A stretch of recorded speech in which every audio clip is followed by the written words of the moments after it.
The first question is about UniSaver, and it just asks simply, what is the difference between KiwiSaver and UniSaver? Yeah, good question.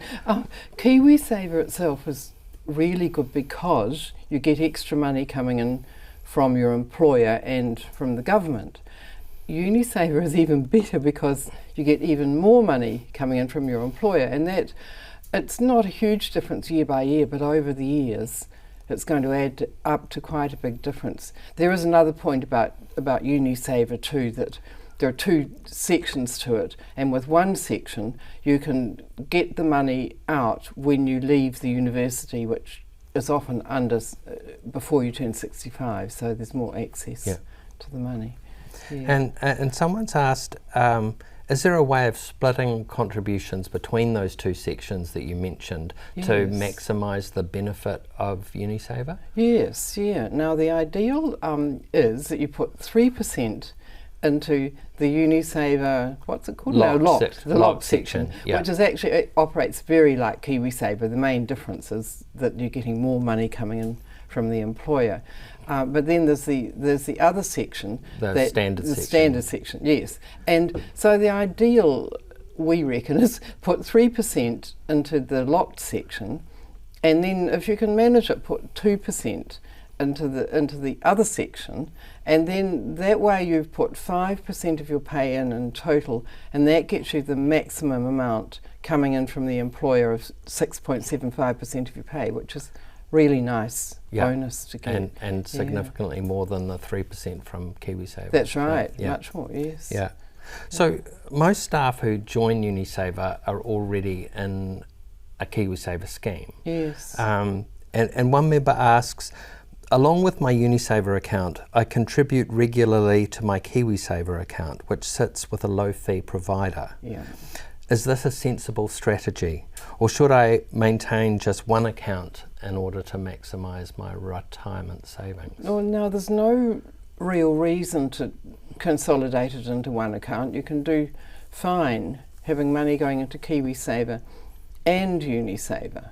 You want to get 3% into KiwiSaver if you can manage this, and then 2% into UniSaver is the optimal way to do it. That means you're putting 5% of your pay in. Yeah. If you don't want to put more than your 3% in, it's best to then just go with UniSaver and put 3% into the UniSaver locked one, which is like the KiwiSaver one, and will get you more money from the employer. Yeah. Except with UniSaver there's a minimum of 3, so if you're contributing to both, they've both got a minimum of 3%. Oh, that's so right. you'd be contributing 6% as a minimum, which is fine for a lot of people to do that. It's a very common strategy. Yes, yeah. It'd be confusing a lot of numbers with that. It's a nice one. I'm young, just starting off my career working at uni. My parents signed me up to KiwiSaver when it started to get the $1,000 kickstart, which of course is a thing of a past. Yeah. I was contributing 3% while doing part-time jobs.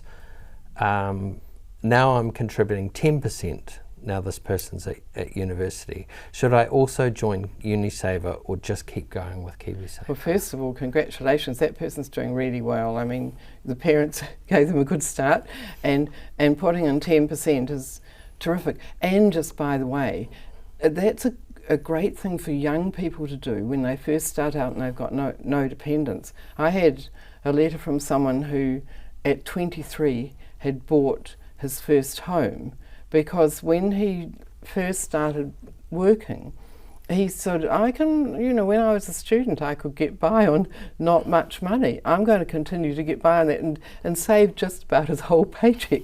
And so I bought a house within 3 or 4 years. And here's a young person saving 10%, because before they get used to having that more money coming in, if they save it, it's a terrific way to get started.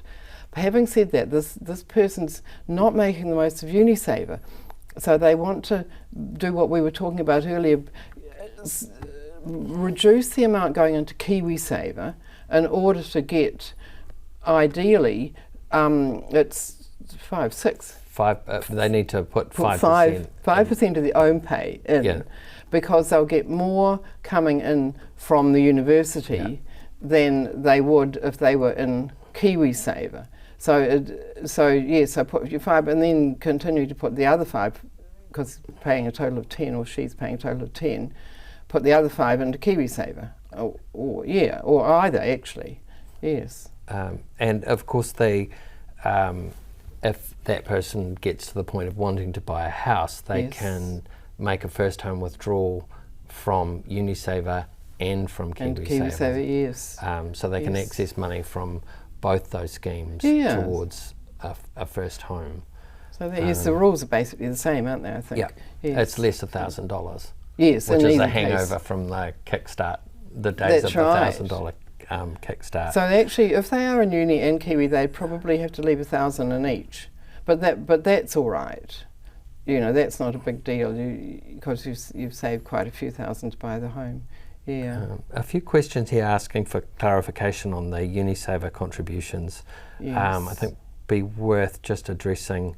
Can the 3% locked savings be taken out of UniSaver only at the age of 65? Yes. And the answer is yes. It's just like KiwiSaver, the locked part, yes. And it's probably worth making the point that it's currently age 65. That could change if the age for eligibility for New Zealand superannuation That's changes. Right. Yes. But I wouldn't dwell on that. It's not going to change radically. It's if the government might make it 67 or something. Yeah.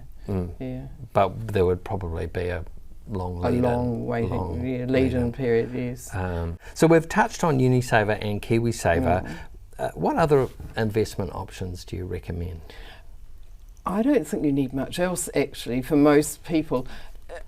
In most cases, it's good to own your own home and pay down the mortgage, and we'll get onto that a little bit more shortly, I think. But if you've got your own home and you're paying down the mortgage and you've got KiwiSaver and or UniSaver, you don't actually need other investments. You've got wide diversification within UniSaver because of the funds, all except the lowest risk cash fund, all the other funds in UniSaver are spread over a whole lot of different companies, and so you've got good enough diversification.